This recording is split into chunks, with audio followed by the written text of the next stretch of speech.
Do you know how the most infamous serial killers got caught? Probably not if you're somewhat normal. I personally don't, even though I watch a lot of true crime. But let's see how they got caught. By Trust Me Bro. Check out his video down below and let's get on into it. How the most infamous serial killers were caught. The Mm-hmm. date is April 16th, 1975. You are 1975. Sergeant Bob Hayward, a Utah Bob. Highway Patrol officer doing his nightly patrol. You're Okay. driving up and down suburban roads thinking about this crazy shark movie that just came out called Jaws. Ooh, When all of a Jaws. sudden, you notice something peculiar. You see a tan 1968 Volkswagen Beetle parked outside of a house at 3 a.m. Okay. Reasonably, this looks suspicious to you, so you take a closer look. Does it? However, as you approach the vehicle, they speed off.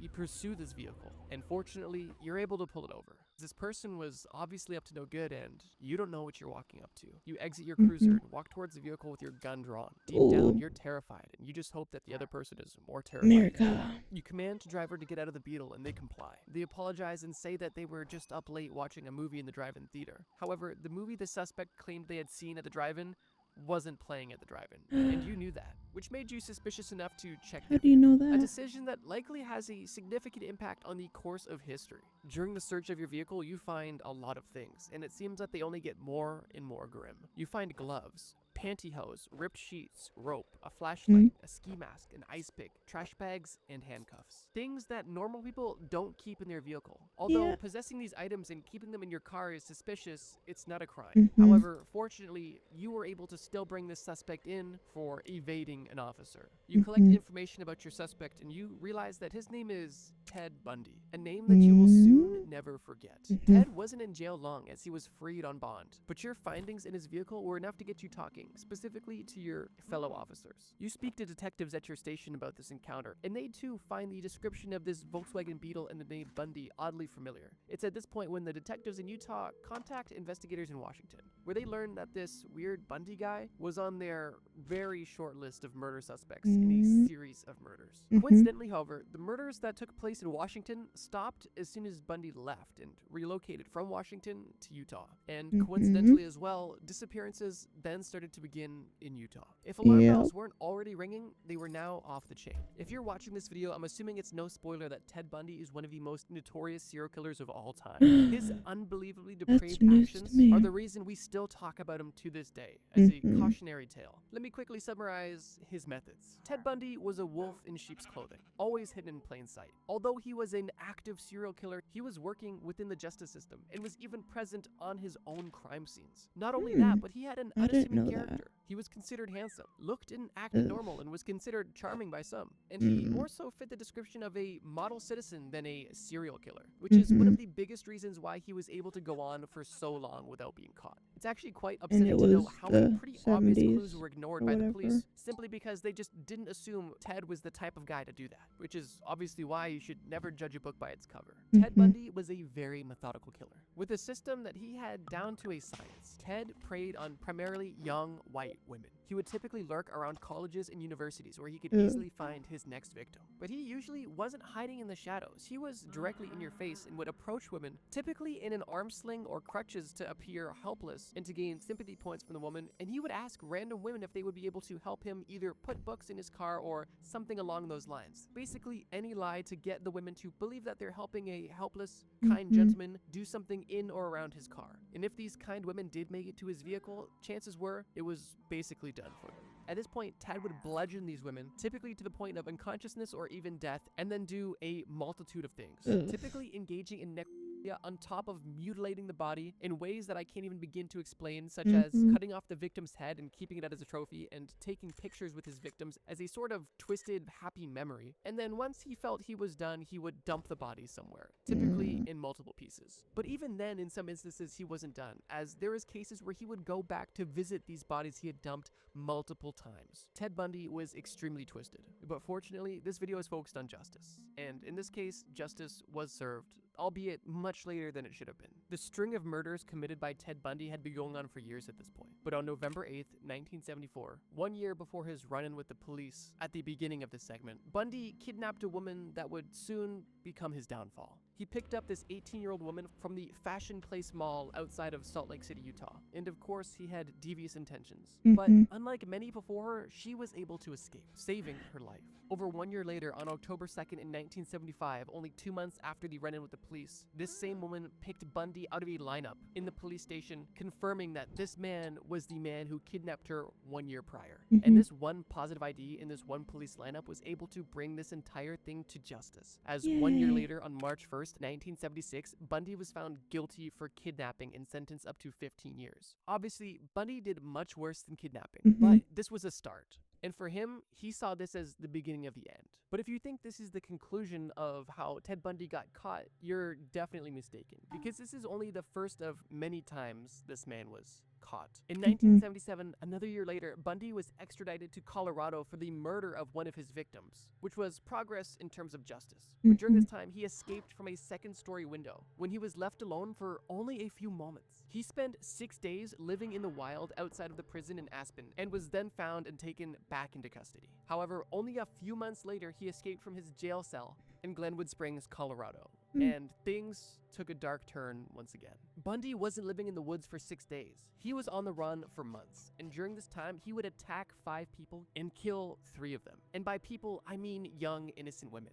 On February 15th, 1978, another officer spotted a stolen vehicle around 1:30 a.m. in Pensacola, Florida, and decided to pursue this vehicle. Once again, Bundy was taken into custody, and this officer didn't even know the level of monster that he had in the back of his cruiser. When Bundy was brought to the police station, he refused to say his name for over 2 days. A detective was able to get him to confess that his name was Theodore Chapman Bundy, but for some reason the detective didn't connect the dots and realize that this was Ted Bundy, the serial killer that was currently on the loose. Fortunately, this mistake wasn't extremely consequential, as they did shortly after connect the dots. And on July 24th, 1979, Ted Bundy was convicted on 2 counts of murder. Although while he was in custody, he admitted to over 30 murders, and there is suspected to be even more, although those are not confirmed. On January 24th, 1989, Ted Bundy was executed at Florida State Prison at the age of 42. So now, if somebody asks you, how did Ted Bundy get caught? Not only do you know the answer, but now you know to ask, well, which time? The time he was first brought into custody for acting suspicious, the time that he ran away from the courthouse and was in the trees for 6 days and then was caught and brought back, the time that he broke out of prison with a hacksaw and was on another killing rampage for 2 months before being brought back. There's a few times he was caught, but in all seriousness, my description of this case only scratches the surface, and even the process of how he was caught and his court chronicles, where he not only represented himself but also proposed to his girlfriend at the time in court. There's a lot of lore to this story, and if you want to learn more about it, I actually have a video that goes specifically in depth on these serial killers, which I'll put at the end of the video. Bundy was executed via the electric chair with crowds watching as he perished, and his final words were a message of love for his family and friends, if he even had any left. The year is 1978. You're a police officer in Ohio.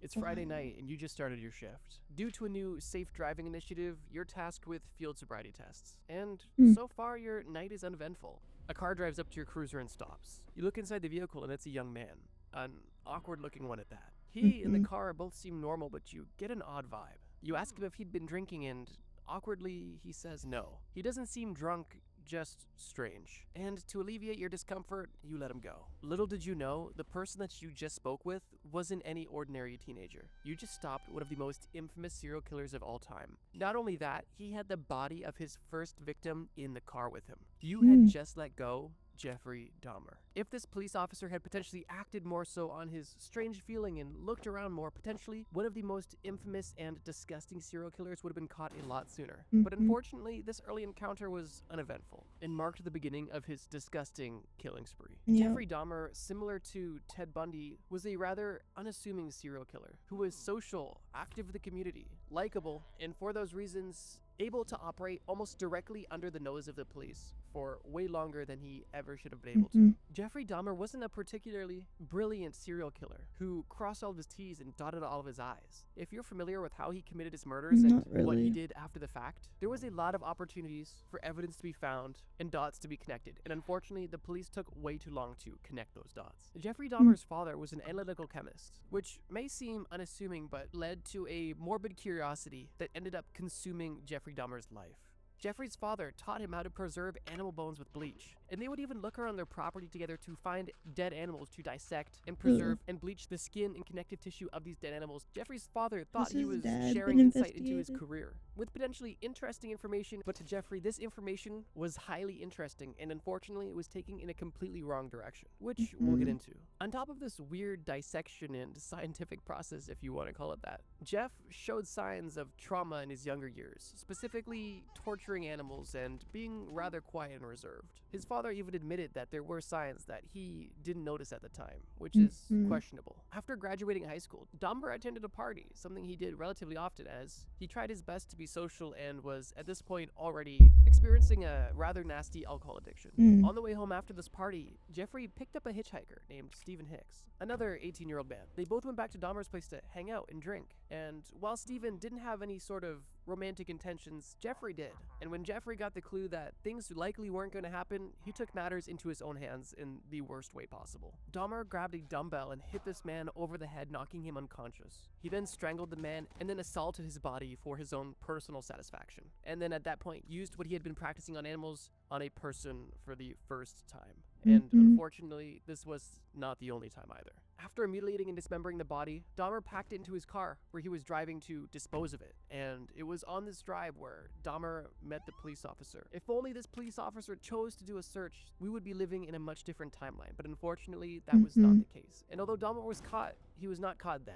And after this instance, he was able to kill and hurt many more people. At the age of 19, Dahmer got involved in the military, where he was suspected to have done unsavory things with soldiers and was kicked out at the age of 22. After this, he began his hand in the professional world, where he was unsuccessful in holding a steady job due to his alcohol abuse. He started exposing himself to women and children at playgrounds, where he was caught and charged for indecent exposure, although this will be one of his most tame convictions we touch on in this entire video. Dahmer's sadistic urges were beginning to take a hold of him, and he was back on the hunt, looking for control. It was around this time in his early 20s where Dahmer began frequenting bathhouses and gay bars, where he would meet men, hang out, and then take control, to put it in his words. Dahmer was most commonly drinking these men that he was meeting under the table, and due to his high alcohol tolerance, the people that he was with were unable to keep up and likely would pass out before Jeffrey was even feeling a buzz. In these instances, Jeffrey would take advantage of these people, but even with how manipulative and horrible this is still only the tip of the iceberg when it comes to Jeffrey Dahmer. He wasn't really convicted for any of these unwanted touchings, but he did get a 1-year probationary sentence for indecent exposure once again. In 1987, Dahmer knew that indecent exposure and drugging and assaulting men just wasn't enough, and he felt that he needed to get back to his old ways. Dahmer said that this second murder in the beginning of this next chapter of serial killings was actually an accident. He said he just woke up in a hotel with a dead person beside him. And even if that was true, any normal person would at that point call the police. But of course, that's not what Jeff did. Dahmer stuffed this person into a suitcase and took him out of the hotel. He took this body back to his grandmother's house, where he dismembered it, assaulted the body, and cut this person's head off and boiled it to keep the skull for his own personal use, to say the least. This trend would continue drugging, assaulting, and killing men over the next years. I know I've already gotten into detail, but there is so many disgusting and gruesome details associated with exactly what Jeffrey Dahmer would do to his victims, and there is a ton of videos about that. So let's focus in on the point of this video. Jeffrey Dahmer killed 17 men and boys between 1978 and 1991. But how exactly did he get caught? Well, as he continued his spree, he got less and less cautious and more hasty, as he simply cared less and less and was too caught up in his own fantasies, it seemed. On July 22nd, 1991, Jeffrey Dahmer lured a man named Tracy Edwards into his apartment, offering to pay him $100 for nude photographs. When they got to the apartment, that's when things started to go wrong. Dahmer attempted to handcuff this man and threatened him with a knife, and Edward smartly played along, trying to keep Dahmer calm and unassuming of him trying to escape. After spending 5 hours together, Tracy was able to punch Dahmer in the face and flee, getting out of the apartment and onto the street where he flagged down 2 police officers. At this point, Tracy was barely clothed and still had a handcuff on his wrist. The police followed Tracy back to Dahmer's apartment, where Dahmer admitted to putting handcuffs on this man, but doing nothing wrong.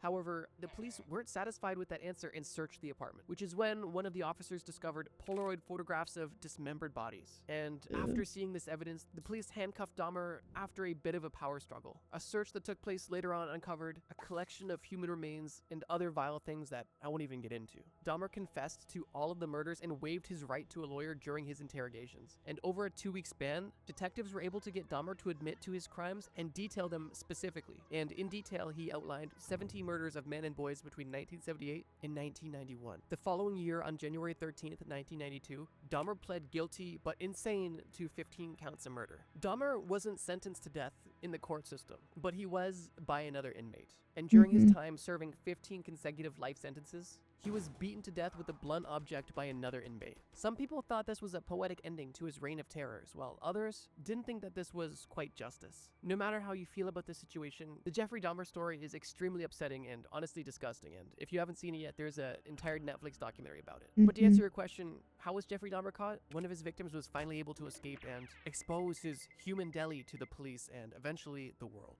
I do want to say that because I do post weekly, I'm not able to make extremely long videos. I try my best though, and I think on average 15 to 30 minutes isn't bad. But with that being said, unfortunately, there is a lot of serial killers that have existed, and fortunately, there are a lot who have also been caught. Ideally, there wouldn't be any serial killers to catch, but that's a different story. I say this because if you guys enjoyed this topic and this video, I would love to make another one, potentially a part 2, and maybe even make a series out of it. So before we get into our last killer, if you guys enjoy learning about these serial killers and how they eventually got caught, let me know in the comments below or give this video a like. If I see enough comments, then I will definitely make a part 2. Now, let's start the story. You're a young man in the Chicago area, and you're looking for a job.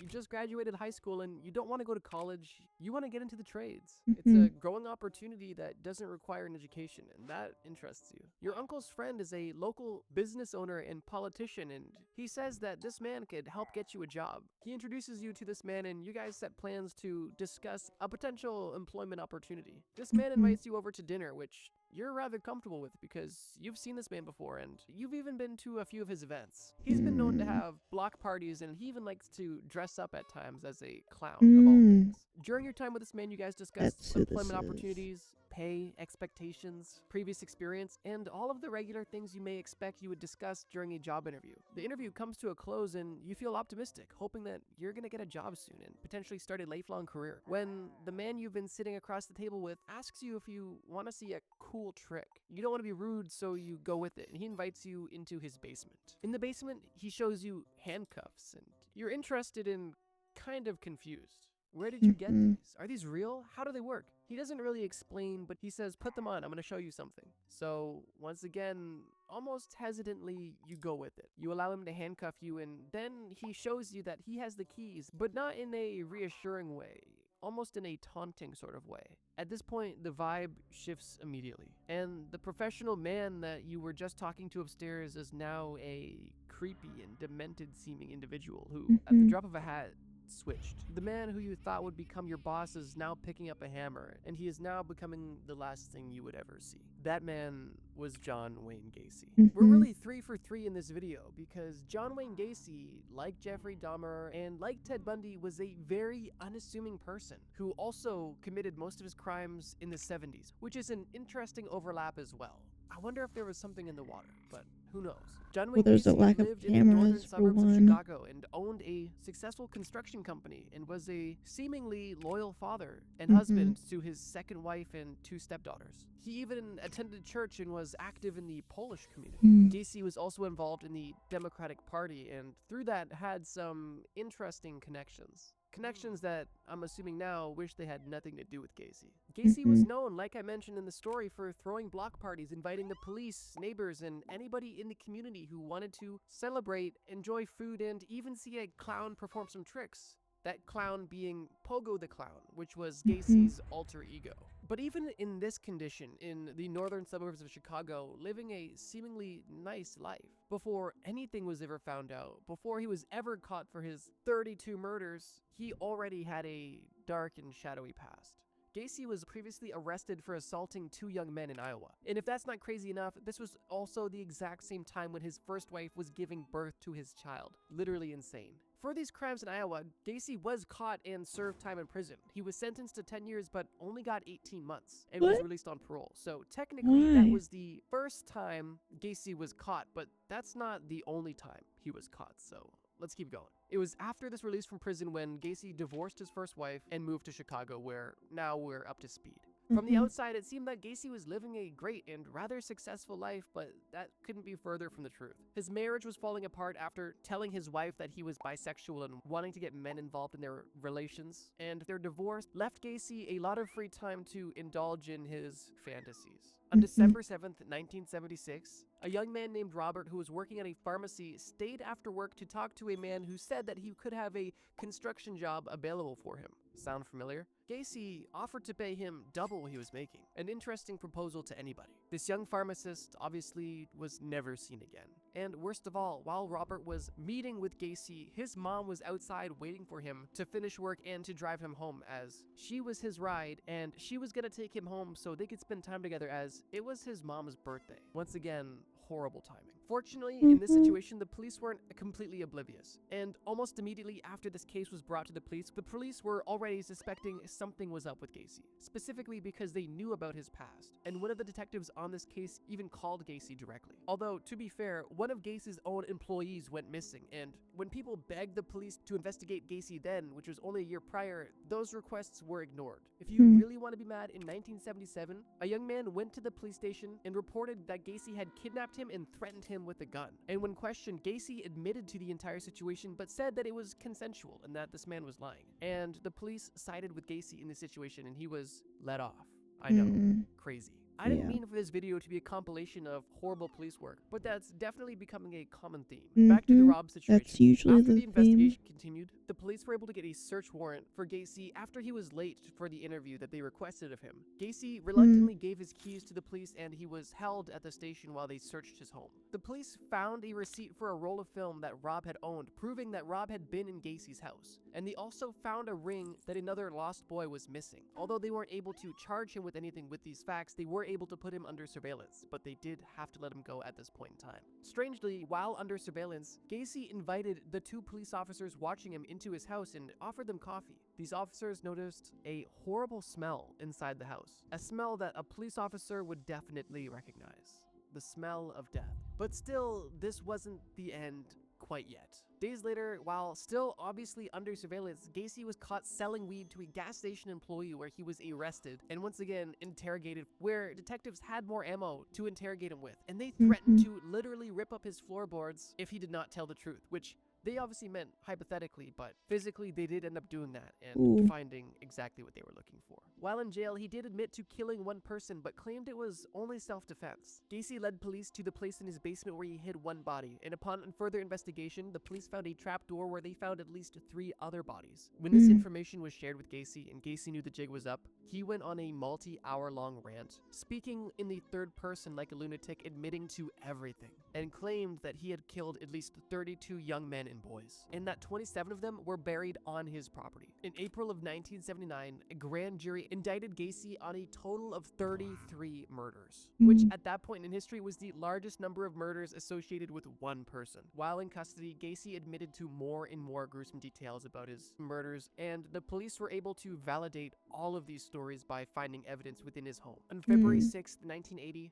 Gacy pled not guilty to all of the charges, and his lawyers tried to pull a insanity card, but that didn't work.